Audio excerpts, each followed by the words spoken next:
Focus area അടിസ്ഥാനമാക്കി energy management അഥവാ ഊർജ പരിപാലനം എന്ന പാഠത്തിലെ മുഴുവൻ പോർഷനും ഡിസ്കസ് ചെയ്യുന്ന ഈ വീഡിയോ ഇംഗ്ലീഷ് മീഡിയത്തിനും മലയാളം മീഡിയത്തിനും സെപ്പറേറ്റ് ആയിട്ടാണ് ചെയ്തിരിക്കുന്നത്. ഇത് ഇംഗ്ലീഷ് മീഡിയത്തിന്റെ വീഡിയോ ആണ്. നിങ്ങൾ മലയാളം മീഡിയം ആണെങ്കിൽ നിങ്ങളുടെ വീഡിയോയുടെ ലിങ്ക് താഴെ ഡിസ്ക്രിപ്ഷനിൽ കൊടുത്തിട്ടുണ്ട്. എല്ലാ കൂട്ടുകാർക്കും ക്യാപ്സ്യൂൾ സെഷന്റെ ഈ വീഡിയോയിലേക്ക് സ്വാഗതം. നമുക്ക് ക്ലാസ്സിലേക്ക് കടക്കാം. ആദ്യം നമുക്ക് എന്താണ് ഫോസിൽ ഫ്യൂവൽ എന്ന് നോക്കാം. മില്യൺസ് ഓഫ് ഇയേഴ്സ് എഗോ, അതായത് ഒരുപാട് വർഷങ്ങൾക്ക് മുൻപ് മണ്ണിനടിയിൽ പെട്ടുപോയ ചെടികൾക്കും മരങ്ങൾക്കും ജീവജാലങ്ങൾക്കും ട്രാൻസ്ഫോർമേഷൻ സംഭവിച്ച് അഥവാ രൂപമാറ്റം സംഭവിച്ചാണ് ഫോസിൽ ഫ്യൂവൽ ഉണ്ടാകുന്നത്. എന്തുകൊണ്ട് ഈ ട്രാൻസ്ഫോർമേഷൻ സംഭവിച്ചു എന്ന് ചോദിച്ചാൽ, മണ്ണിനടിയിൽ ഹൈ പ്രഷറും ഹൈ ടെമ്പറേച്ചറുമാണ്. അതുപോലെ തന്നെ മണ്ണിനടിയിലായതുകൊണ്ട് അവിടെ എയറിന്റെ പ്രസൻസ് കാണത്തില്ല. ഹൈ പ്രഷറിലും ഹൈ ടെമ്പറേച്ചറിലും എയറിന്റെ ആബ്സെൻസിൽ പെട്ടതുകൊണ്ടാണ് ഈ ട്രാൻസ്ഫോർമേഷൻ സംഭവിച്ചത് എന്ന് നമുക്ക് പറയാം. നമ്മൾ നോക്കുന്ന 3 fossil fuels call, petroleum, natural gas എന്നിവയാണ്. ഇനി നമുക്ക് കോൾ, പെട്രോളിയം, നാച്ചുറൽ ഗ്യാസ് എന്നിവയിൽ നിന്നും എന്തൊക്കെയാണ് കിട്ടുന്നതെന്ന് നോക്കാം.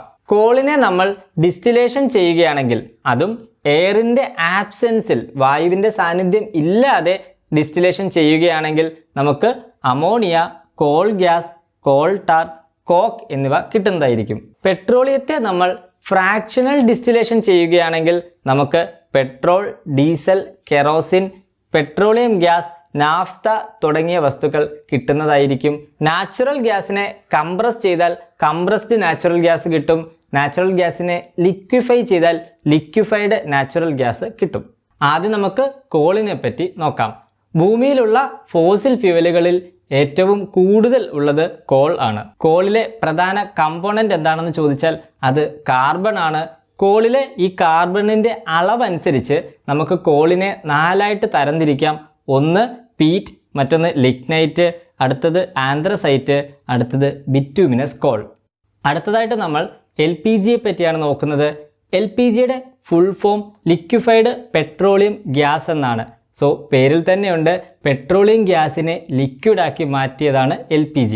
ഇത് എങ്ങനെയാ ഫോം ചെയ്തത് എന്ന് ചോദിച്ചാൽ നമ്മൾ ഓൾറെഡി നോക്കിയതാണ്. പെട്രോളിയത്തെ നമ്മൾ ഫ്രാക്ഷണൽ ഡിസ്റ്റിലേഷൻ ചെയ്യുമ്പോഴാണ് നമുക്കിത് കിട്ടുന്നത്. LPGയുടെ മെയിൻ കമ്പോണന്റ് എന്താണെന്ന് ചോദിച്ചാൽ അത് ബ്യൂട്ടേൻ ആണ്. LPGയുടെ ഒരു പ്രത്യേകത എന്താണെന്ന് ചോദിച്ചാൽ ഇതിന് കളറുമില്ല, ഓർഡറുമില്ല, അതായത് നിറവുമില്ല, മണവുമില്ല. ഡൊമസ്റ്റിക് യൂസിന് വേണ്ടി, അതായത് നമ്മുടെയൊക്കെ വീട്ടിൽ നമ്മൾ അടുക്കളയിൽ ഉപയോഗിക്കുന്ന ഗ്യാസ് സിലിണ്ടറിൽ LPG ആണ്. ഒന്ന് ആലോചിച്ച് നോക്കിയേ, ബൈ ചാൻസ് ഈ LPG ഒന്ന് ലീക്ക് ആവുകയാണെങ്കിൽ ഇതിന് നിറവും മണവും ഇല്ലാത്തത് കൊണ്ട് നമ്മളിത് ലീക്ക് ചെയ്താൽ അറിയത്തില്ല. അങ്ങനെ സംഭവിക്കാതിരിക്കാൻ നമ്മൾ LPGയുടെ കൂടെ സ്മെല്ല് കിട്ടാൻ വേണ്ടി മറ്റൊരു കെമിക്കൽ കൂടി ആഡ് ചെയ്യും. അതിൻ്റെ പേര് ഈഥൈൽ മെർക്യാപ്റ്റൻ എന്നാണ്. ഇത് ആഡ് ചെയ്താലുള്ള ഗുണം എന്താണെന്ന് ചോദിച്ചാൽ, ബൈ ചാൻസ് LPG ലീക്ക് ആയി കഴിഞ്ഞാൽ LPGയോടൊപ്പം ഈഥൈൽ മെർക്യാപ്റ്റൻ കൂടി പുറത്തു വരും. ഈഥൈൽ മെർക്യാപ്റ്റന് സ്മെല്ലുണ്ട്, അതുകൊണ്ട് നമുക്ക് ഗ്യാസ് ലീക്ക് അറിയാൻ പറ്റും. നമ്മൾ അടുക്കളയിലൊക്കെ നിൽക്കുമ്പോൾ ഗ്യാസിൻ്റെ സ്മെല്ല് വരുന്നെന്ന് പറയത്തില്ലേ, അത് യഥാർത്ഥത്തിൽ ഈഥൈൽ മെർക്യാപ്റ്റൻ്റെ സ്മെല്ലാണ്. ഇനി നമുക്ക് എന്താണ് CNGയും LNGയും എന്ന് നോക്കാം. CNG എന്നത് കംപ്രസ്ഡ് നാച്ചുറൽ ഗ്യാസിൻ്റെ ഷോർട്ട് ഫോം ആണ്.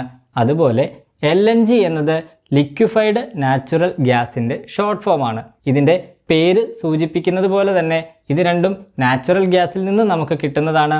നാച്ചുറൽ ഗ്യാസിനെ കംപ്രസ് ചെയ്താൽ നമുക്ക് CNG കിട്ടും. നാച്ചുറൽ ഗ്യാസിനെ ലിക്വിഫൈ ചെയ്താൽ അഥവാ വെള്ളം പോലെ ആക്കി കഴിഞ്ഞാൽ നമുക്ക് LNG കിട്ടും. CNGയുടെയും LNGയുടെയും മെയിൻ കമ്പോണന്റ് ഏതാണെന്ന് ചോദിച്ചാൽ അത് മീഥെയ്ൻ ആണ്.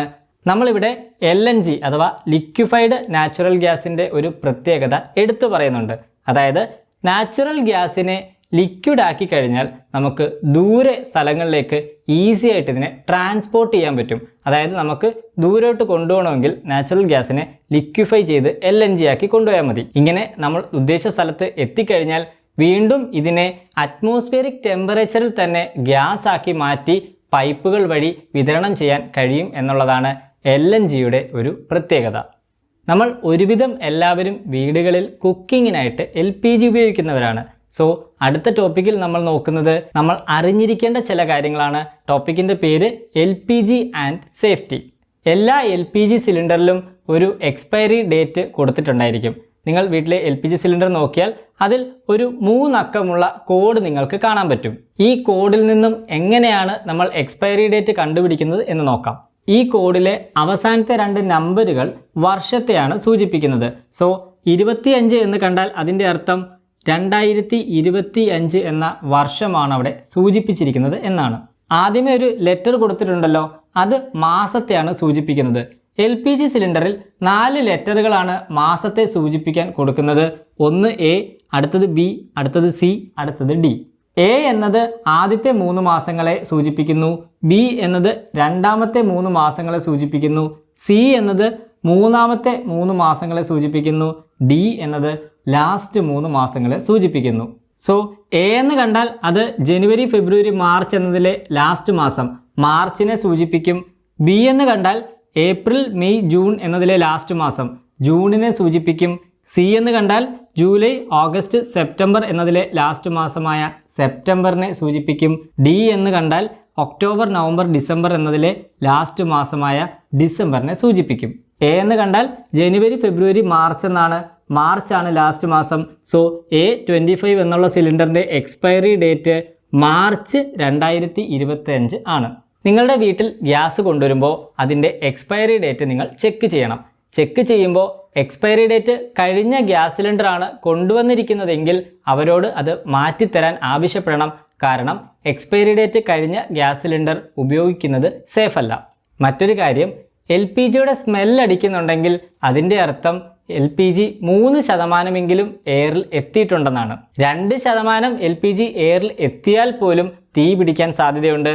അതുകൊണ്ട് തന്നെ ഇങ്ങനെ മണമടിക്കുന്ന സമയത്ത് ഓടിപ്പോയി സ്വിച്ചുകൾ ഓഫ് ആക്കാനോ ഓൺ ആക്കാനോ പാടില്ല. സ്വിച്ച് ഓൺ ആക്കുമ്പോഴും ഓഫ് ആക്കുമ്പോഴും സ്വിച്ചിനുള്ളിൽ ചെറിയ സ്പാർക്ക് ഉണ്ടാകാറുണ്ട്. ഈ സ്പാർക്ക് മതി ലീക്കായിരിക്കുന്ന ഗ്യാസിന് തീ പിടിക്കാൻ കാരണമാകാൻ എന്നുള്ളത് കൊണ്ടാണ് സ്വിച്ച് ഓണാക്കാനും ഓഫാക്കാനും പാടില്ല എന്ന് നമ്മൾ പറയുന്നത്. ബൈ ചാൻസ് ലീക്കായ LPGക്ക് തീ പിടിച്ചു കഴിഞ്ഞാൽ ഈ തീ പിടിച്ചത് കാരണം LPGയുടെ സിലിണ്ടറോ അല്ലെങ്കിൽ LPG ഇരിക്കുന്ന ടാങ്കറോ ചൂടാകും. ഇങ്ങനെ സിലിണ്ടർ ചൂടായി കഴിഞ്ഞാൽ ഇതിനുള്ളിൽ ഇരിക്കുന്ന LPG കൂടി ഗ്യാസായി മാറാൻ ശ്രമിക്കും. ഇങ്ങനെ സിലിണ്ടറിനുള്ളിലെ LPG ഗ്യാസായി മാറാൻ ശ്രമിക്കുമ്പോൾ അത് 250 ടൈംസ് എക്സ്പാൻഡ് ചെയ്യാൻ ശ്രമിക്കും. അങ്ങനെ LPG 250 ടൈംസ് എക്സ്പാൻഡ് ചെയ്യുമ്പോൾ അത്രയും ഗ്യാസിനെ ഈ സിലിണ്ടറിനുള്ളിൽ അക്കോമഡേറ്റ് ചെയ്യാൻ സിലിണ്ടറിന് കഴിയില്ല.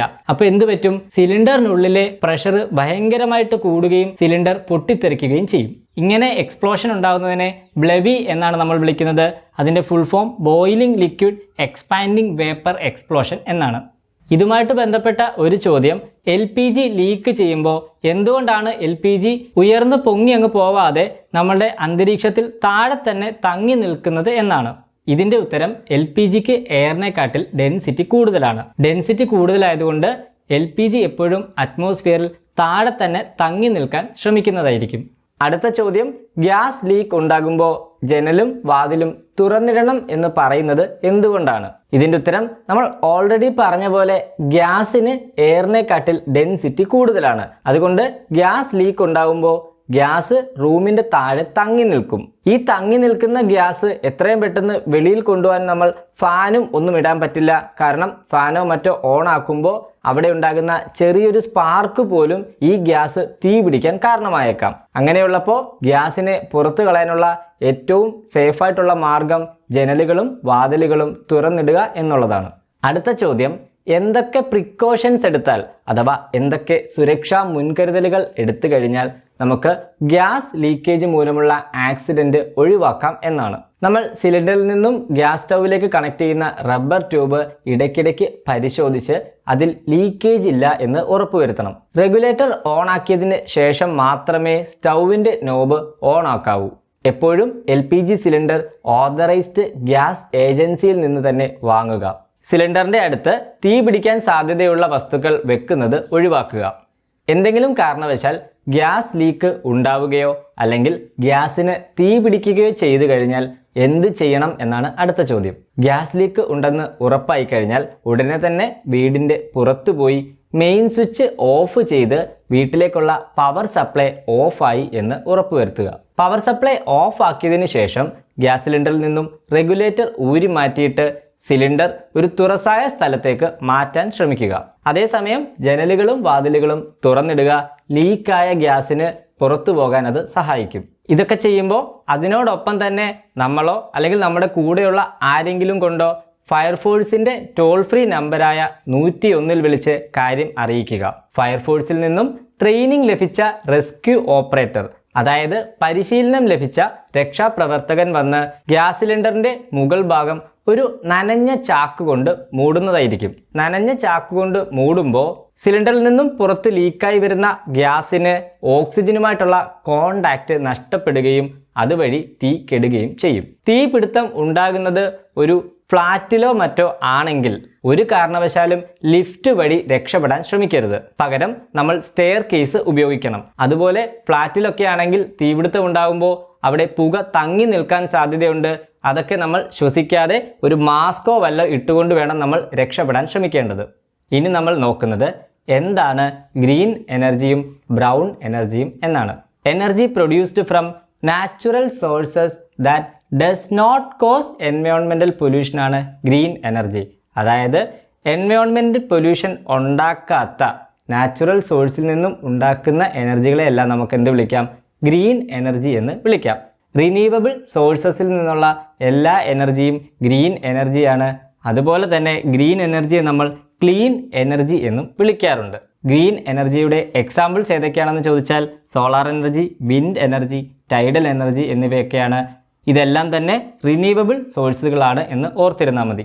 ഇനി ബ്രൗൺ എനർജി എന്താണെന്ന് ചോദിച്ചാൽ energy from non renewable sources that cos എൻവയോൺമെന്റൽ പൊല്യൂഷൻ. എൻവയോൺമെന്റൽ പൊല്യൂഷൻ ഉണ്ടാക്കുന്ന നോൺ റിന്യൂവബിൾ സോഴ്സിൽപ്പെട്ട എല്ലാ എനർജിയെയും നമുക്ക് ബ്രൗൺ എനർജി എന്ന് വിളിക്കാം. അതിൻ്റെ examples petroleum, call, nuclear energy തുടങ്ങിയവയാണ്. കുറച്ച് എനർജി സോഴ്സുകൾ തന്നിട്ട് അതിനെ ഗ്രീൻ എനർജിയും ബ്രൗൺ എനർജിയുമായിട്ട് തിരിച്ച് കാണിക്കാൻ ടെക്സ്റ്റിൽ പറഞ്ഞിട്ടുണ്ട്. ഇതാണ് അതിൻ്റെ ഉത്തരം. നമ്മളിവിടെ റിന്യൂവബിൾ സോഴ്സിനെ എല്ലാം ഗ്രീൻ എനർജിയിലും നോൺ റിന്യൂവബിൾ സോഴ്സിനെ എല്ലാം ബ്രൗൺ എനർജിയിലും എഴുതിയാണ് ഈ ഉത്തരം കണ്ടുപിടിച്ചത്. അടുത്തതായിട്ട് നമ്മൾ നോക്കാൻ പോകുന്നത് എന്താണ് എനർജി ക്രൈസിസ് അഥവാ ഊർജ പ്രതിസന്ധി എന്നാണ്. Energy crisis is the consequence of increasing demand but decreasing availability. അതായത് എനർജിയുടെ ഡിമാൻഡ് കൂടി, എനർജിയുടെ ആവശ്യം അങ്ങ് കൂടി, പക്ഷേ അതനുസരിച്ച് എനർജി നമുക്ക് അവൈലബിൾ ആകുന്നില്ല, അതായത് ലഭിക്കുന്നില്ല എന്നുള്ള അവസ്ഥയാണ് എനർജി ക്രൈസിസ് എന്ന് വിളിക്കുന്നത്. എനർജി ക്രൈസിസിന്റെ റീസൺ എന്താണ് എന്ന് ചോദിച്ചാൽ need for energy increased but production has not increased proportionally. അതായത് നമുക്ക് എനർജിയുടെ ആവശ്യം അങ്ങ് കൂടി, പക്ഷേ അതനുസരിച്ച് ഉൽപാദനം കൂടിയിട്ടില്ല. എങ്ങനെ നമുക്ക് എനർജി ക്രൈസിസ് റെഡ്യൂസ് ചെയ്യാമെന്ന് ചോദിച്ചാൽ എനർജി ജുഡീഷ്യസ് ആയിട്ട് അഥവാ യുക്തിസഹമായി ഉപയോഗിച്ചാൽ നമുക്ക് എനർജി ക്രൈസിസ് ഒഴിവാക്കാം. സോളാർ എനർജി ഉപയോഗിക്കാൻ ശ്രമിക്കുക, വെള്ളത്തിൻ്റെ വേസ്റ്റേജ് കുറയ്ക്കുക തുടങ്ങി ഈ കൊടുത്തിരിക്കുന്നതിൽ നിന്നും നിങ്ങൾക്ക് എളുപ്പമുള്ള 4-5 സ്റ്റെപ്സ് എങ്കിലും പഠിച്ചു വെക്കുക. ഈ പാഠത്തിലെ മുഴുവൻ പോർഷനും ഡീറ്റെയിലായി നോക്കുന്ന വീഡിയോയും റിവിഷൻ വീഡിയോയും ഇംഗ്ലീഷ് മീഡിയത്തിനും മലയാളം മീഡിയത്തിനും സെപ്പറേറ്റ് ആയിട്ട് ചാനലിൽ അപ്ലോഡ് ചെയ്തിട്ടുണ്ട്. അതുപോലെ ലെറ്റസ് അസസിലെ മുഴുവൻ ക്വസ്റ്റ്യൻ ആൻസർ ഡിസ്കസ് ചെയ്യുന്ന വീഡിയോയും എക്സ്പെരിമെന്റുകളുടെ വീഡിയോയും മറ്റ് റിലേറ്റഡ് വീഡിയോസും ചാനലിൽ അപ്ലോഡ് ചെയ്തിട്ടുണ്ട്. ഈ വീഡിയോ നിങ്ങൾക്ക് ഉപകാരപ്രദമായി എന്ന് വിശ്വസിക്കുന്നു.